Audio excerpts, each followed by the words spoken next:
Hi all, this is Excel shortcut series number 3.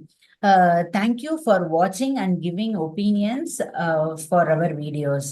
நேத்து எனக்கு ஒரு ரெண்டு ஒப்பீனியன் வந்தது, ரெண்டு கமெண்ட்ஸ் வந்துச்சு நம்ம வீடியோஸ் பார்த்துட்டு. அதுல ஒன்று முக்கியமான கமெண்ட் என்ன அப்படின்னு பார்த்தோம்னாக்கா, why are you giving only for Windows shortcuts? Why can't you give some shortcuts for Mac users also அப்படின்னு சொல்லி கேட்டிருந்தாங்க.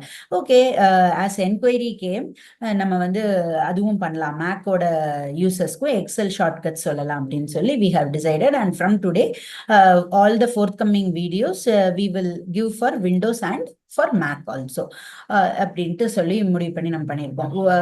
there are only very minute difference will be there, ஓகேவா? ஏன்னா அந்த கீஸ் கொஞ்சம் டிஃபர் ஆகும், ஸோ அதனால கொஞ்சம் கொஞ்சம் டிஃபரன்ஸ் தான் இருக்கும். பை திஸ் நம்ம என்ன பண்ண போறோம் அப்படின்னா, we are giving for both Windows and Mac from today. To select the active cells for in Windows, what you have to press is Shift plus Backspace. In Mac, what you have to press is Shift plus Delete. ஓகேவா?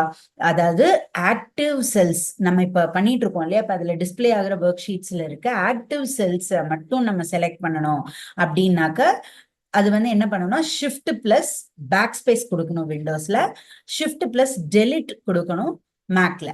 Okay, understand?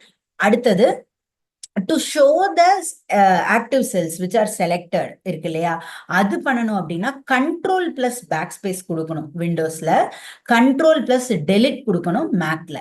Thank you for வாட்சிங்.